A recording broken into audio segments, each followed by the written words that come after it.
All right. Hey YouTube, I'm Lucky, and today is Thursday.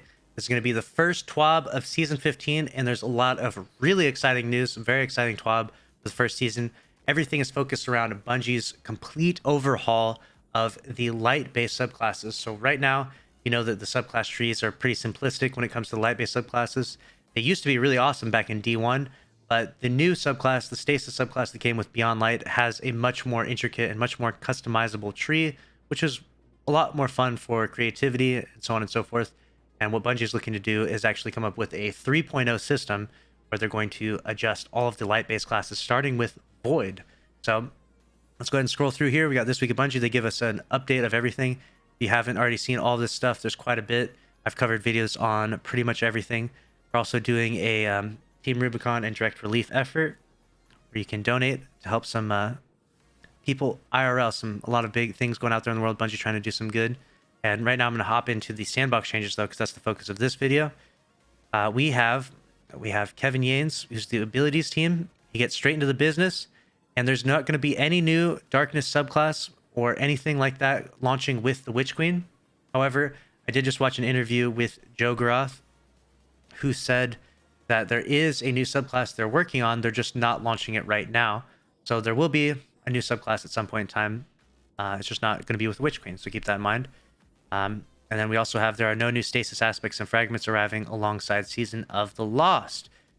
Similar to above, we wanted to focus on different initiatives instead of adding more to stasis. So keep that in mind for this season. And then Combat Reforged, they go into an entire thing talking about essentially Void 3.0, which is going to launch with the Witch Queen in February of next year. And it's going to be just a crazy overhaul. I mean, when I jump into the details of this is going to blow your mind. And I definitely want to see what sort of ideas you come up with combinations of things in the future. So they talk about Brave New World. This is a really cool graphic right here. And they introduce the subclass system 3.0, staring into the void. With Void 3.0, we're taking the subclasses you know and love and remixing them. That means adding new abilities and mechanics, ditching some old ones where it makes sense to do so, and spreading out existing ones to create some enticing new combinations.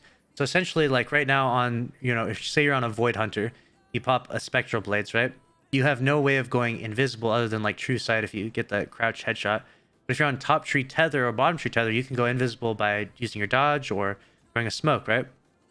Imagine you could combine those abilities. Imagine you could be a Spectral Blades, but also go invisible. And that would be crazy. Imagine you could, they even reference this, imagine you could throw a handheld supernova, but have Devour proc when you get that to go off. That would be really crazy, right? And so that's the exciting thing to look forward to with this complete overhaul. It may not be new subclasses coming with the Witch Queen, but this overhaul is going to be quite crazy, and it's going to actually make these light-based subclasses a lot of fun and very different than the way we've played in the past. So the first one will launch with the Witch Queen, and then I believe every season they're going to come out with a new one. So the next season they'll do Solar or Arc. We don't know yet. And then the third season after the Witch, or the second season after the Witch Queen, you'll have the last one done. That's really exciting to see. They talk about a new shape. They're going to go over all of these, and they want to preserve the strong existing power fantasies of Void. I'm going to give you some of these details here in just a second. Right here, these are some of the big bullet points for Void. We got Suppression. The target is knocked out of any active abilities and you can't activate ability/movement modes as long as suppression persists. Afflicted enemy AI combatants can't shoot their weapons. So that's just one. This is nothing new. They're just categorizing things in a way that we can more easily digest them, because right now suppression effectively only works on, you've got your Sentinel with those grenades, and then you have, I believe, Tether would be the only other suppressing ability. Let me know if I'm wrong about that. I guess they did technically just update Bombardiers to do that as well. But you've got Weaken, which would be effectively debuffing something. The target takes increased damage and has their movement slowed. Enemy AI combatants fire their weapons with decreased accuracy. Volatile, the target is affected with unstable void energy and will explode upon taking additional damage or on death. So Volatile, I believe, only currently existed on Middle Tree Sentinel, but now this is just a perk that will be an option within any Void subclass to a certain degree, I think. We'll see what's available and what's not available, but it seemed like all these abilities are going to be, you can customize things to make things how you want as you play. And this added customizability is going to be crazy. This is going to, I think what they're going for is like a D1 feel, but they're going to go even more crazy than D1s, which is really what they need to do. Because looking back at D1, the subclass trees and how much customizability was. It was really nice, and it would be cool to have, we're going into like year 7 now, right? It would be cool to have an even better system set up in D2, especially given how much time we've had to develop that. And so they got Void Overshield, Invisibility, and Devour are also part of these effects. And we've got onto the next area here. So this is just going to be an example that they're giving, which is the Night Stalker Hunter. You've got Shadow Shot, Mobius Quiver, the super. This is the super that shoots 6 arrows. Instead of shooting 6 arrows now, what they're doing in the future, just to give us a taste of what's to come, is it's going to fire 2 volleys of 3 void arrows in a cone, which seek out enemies and spawn void anchors on impact. Shadow Shot makes tethered enemies volatile and deals increased damage to tethered targets. So right now you shoot 6 arrows. Instead, you're just going to shoot 2 arrows, and each of those arrows are going to have, like, they're going to split into 3 arrows, so that way you'll have like a big area of effect, and you'll be able to essentially just get those 6 arrows out a little bit faster. And that's the reason they cover a little bit why they're doing that. So that's really cool. And then we've got Stylish Executioner Aspect.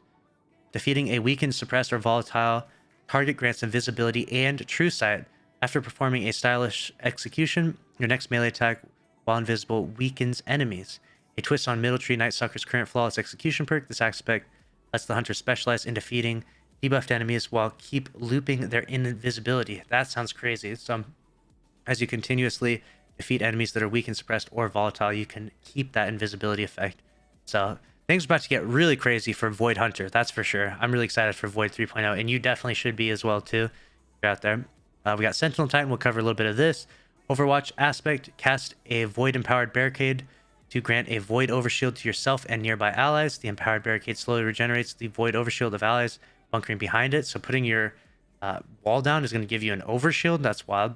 We want players to be able to lean into the Sentinel fantasy of being the frontline protector for your team. So Overwatch is a powerful tool for setting up prior to an encounter and providing a safe haven to fall back on when things get spicy. Shield Toss Projectile Melee. Hurl your shield in towards an enemy. Shield can ricochet off enemies and surfaces, granting you a small chunk of Void Overshield for each enemy hit. So these are all... So instead of... You can pop your Sentinel, and you can have a variety of different effects, right? You can run your Sentinel with just the melee hits. You could run your Sentinel with throwing the shields. This will all just be a part of your subclass tree customizability, which is really cool. I'm sure there'll probably be a tree there that says, pop your Sentinel, or maybe you can only pop your bubble or something like that, right? And so you'll have much more customizability and be able to, if you want to throw suppressor grenades and throw a bunch of shields, you can do that. Or if you want to run your Sentinel in a different way, you can do that. It's going to be really good. I'm actually really, really excited for this for Void Hunter and Void Titan as well. And now we're going to talk a little bit about Void Warlock here. Pocket Singularity, Projectile Melee.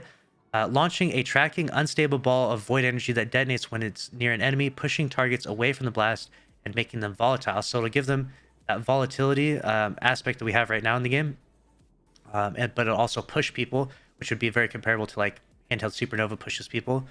So this is Pocket Singularity Projectile Melee option on the Void Warlock, and designed as an anti-dive tool and a way to push enemies out of cover. With careful placement, it's possible and incredibly satisfying to bop enemies up in the air and then pop their volatile with a well-placed headshot before they hit the ground. And then they've gone on to talk about some more aspects with the Warlock, and it's just a lot of really exciting stuff, if I'm going to be honest. There's going to be just as much customizability as you could possibly want. This has definitely been needed and well overdue for the light-based subclasses, so excited to see Bungie sort of lay the foundation with this, and excited to see where Destiny goes with that.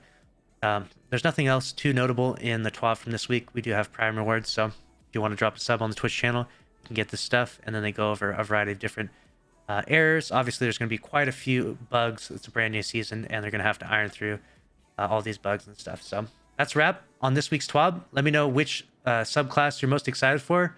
Titan, Hunter, Warlock, Void. That's going to be out with the Witch Queen. And make sure to subscribe if you enjoyed, and smash the like button, and stay up to date in all the news in Destiny 2. See you in the next one. Later.